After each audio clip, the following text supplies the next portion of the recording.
You think these female rappers got famous overnight? The truth about what happened behind closed doors will completely change how you look at the hip-hop industry. But she is not the only rapper who has been accused of this. The 5 rappers on my list built empires. The question nobody wants to answer is exactly what it cost them to get in the door. Lil Kim. Before there was a Lil Kim, there was just Kimberly Jones, a teenage girl from Brooklyn freestyling on the block trying to survive. No record deal, no manager, no industry connections. Just raw talent and a voice that was hard to ignore. That all changed in 1994 when the notorious B.I.G. discovered her on those same Brooklyn streets and brought her into his circle. At the time, Biggie was already rising fast off Ready to Die, and he had the kind of pull in the industry that could open any door he wanted. He pulled one open for Kim. He brought her into Junior MAFIA, featured her on their 1995 album Conspiracy, and then helped secure her solo deal with Undies Atlantic. From street ciphers to a platinum debut album in under 2 years, that is not a slow climb. That is a rocket ship. And here is where it gets complicated. Because Biggie did not just put her on records. According to what has circulated in hip-hop circles for decades, he mentored her, ghost-wrote or heavily shaped her lyrics, produced tracks, and ran interference for her with labels. He was by almost every account the engine behind her early career, and the two of them were also deeply romantically involved. Kim has never shied away from that. She has called him her lover in interviews and has credited his guidance openly and repeatedly over the years. She's laughing when she says it, but that is a significant admission. The man was finishing her bars, and it was not just creative help in a studio session kind of way. By Kim's own telling, his presence made her less sharp because she knew he would just step in and handle it. That dynamic tells you everything about how intertwined their professional and personal lives were. The affair was messy by every measure.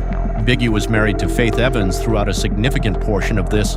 There were public blow-ups, and the drama between Kim and Faith was very real and very visible to anyone paying attention in the late 90s. The relationship reportedly included a pregnancy scare, which speaks to just how deep things actually went between them. Kim has always stood firm on her talent, and the talent is real. Hardcore was not just a good debut, it was a generational moment for women in rap. But when people look at the timeline and see that this girl went from the corner to a platinum album in less than 2 years, largely on the back of a man who was also sleeping with her, the conversation was always going to happen. It was not just about what she could do, it was about who she knew and what she meant to him. When Biggie was killed in 1997, she lost her greatest collaborator and the most important relationship in her life at the same time. Everything she built after that, she built alone. Foxy Brown. Foxy Brown did not need anyone to discover her. By the time she was a teenager, she had already been turning heads at talent shows in Brooklyn, and her voice had a confidence that most rappers twice her age could not touch. Her real breakthrough came when she was still a teenager, landing a feature on LL Cool J's I Shot Ya remix and making everyone in the industry take notice. She was signed to Def Jam shortly after, and her 1996 debut, Il Nana, went platinum. But none of that is what people remember when they bring up Foxy Brown. What they remember is her and Jay-Z. The two of them were everywhere together in 1996. She appeared on his debut album, Reasonable Doubt. He featured on her tracks, and they built this whole Bonnie and Clyde brand around their connection. At the time, Jay-Z was not yet the billionaire he would become, but he was rising fast with the Rockefeller empire behind him and had more than enough industry weight to shape a young artist's career. The rumors that started circulating said the relationship was not just professional. They said it was personal, very personal. And some of those claims alleged it started when Foxy was possibly 15 years old.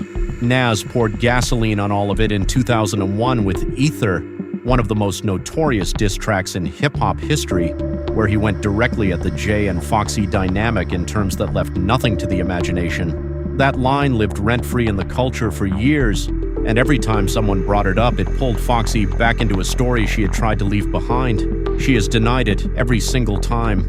In 2024, she addressed it again on Instagram, calling the rumors fake news, rejecting any talk of NDAs, and telling people who wanted her to go at Jay-Z to get out of her face.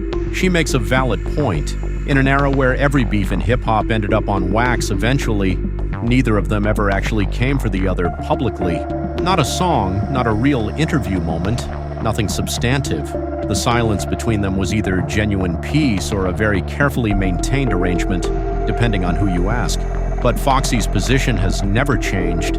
What they had was a professional relationship built through family connections, and the rest of the story is projection and fabrication. Nicki Minaj. Nicki Minaj's story is the one that people use as the blueprint when they want to argue that hard work alone builds careers.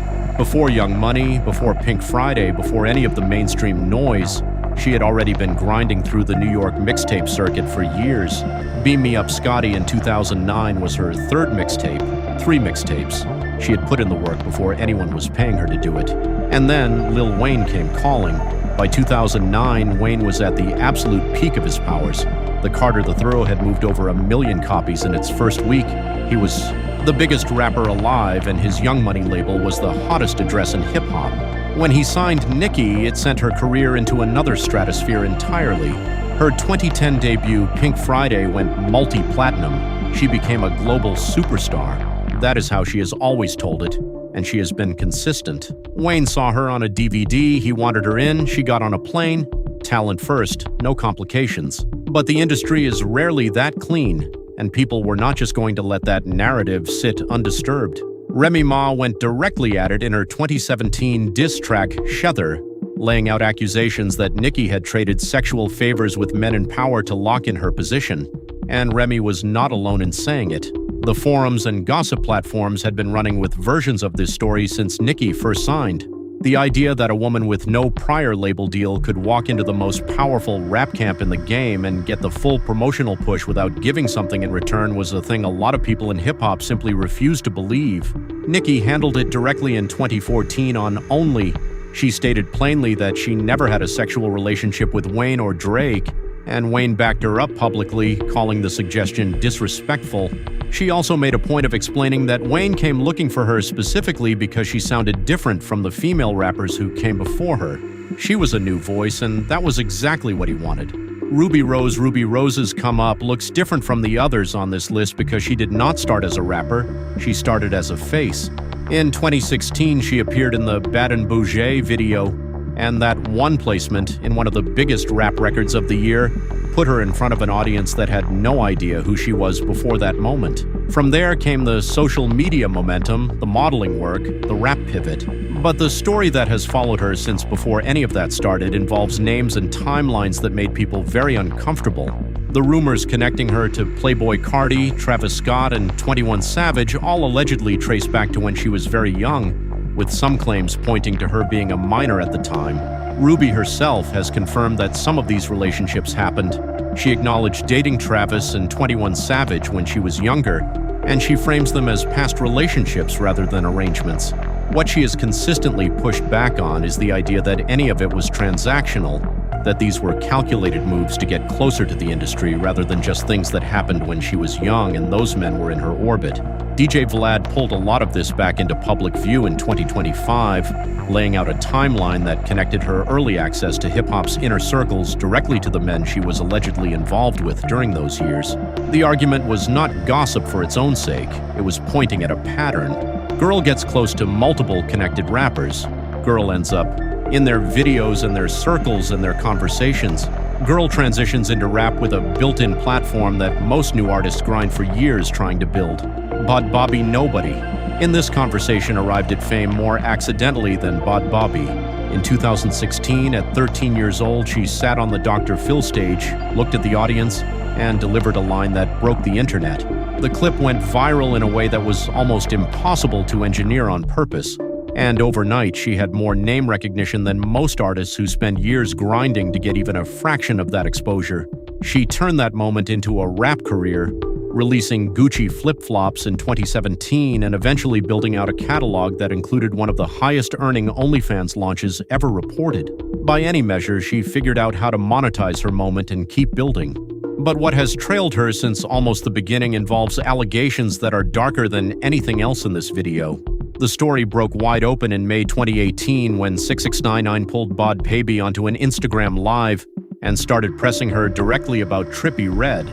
She was 14, maybe 13 depending on the timeline, and 6699 wasted no time making that point clear. He was doing the math live on camera in front of thousands of viewers, walking back the timeline to show that when she first encountered Trippie Redd, she may not have even turned 14 yet. And then he started asking about what actually happened between them. Her account, told in real time under pressure, was that she had snuck Trippie to the side of her house late at night, terrified her stepfather would come outside and find them there. She drew a clear line. They kissed, nothing more. But 6ix X99 came right back at her with something she could not just brush off. He told her that Trippie had told XXXTentacion that the two of them had actually had ass and that she had confirmed it on a phone call with X herself. That exchange is a lot to sit with. She is not just denying it, she is explaining why Trippie would not have said it, because he would not have wanted it out. That is a different kind of denial, and it is happening live, with no script and no publicist in the room. Chief Keef's name surfaced separately in similar conversations, with claims that a relationship allegedly began around the same period. The picture being painted was of a girl who went viral at 13, got pulled into the orbit of multiple established rap figures almost immediately, and did not have the experience or the protection around her to navigate any of it. Kim, Foxy, Nicki, they were all young when this industry found them, but Bhad Bhabie was a child, and the receipts are on camera, time-stamped and searchable. Which of these names shocked you? Let me know what you think in the comments section. Also, click on one of the cards on your screen to see more videos like this. See you next time.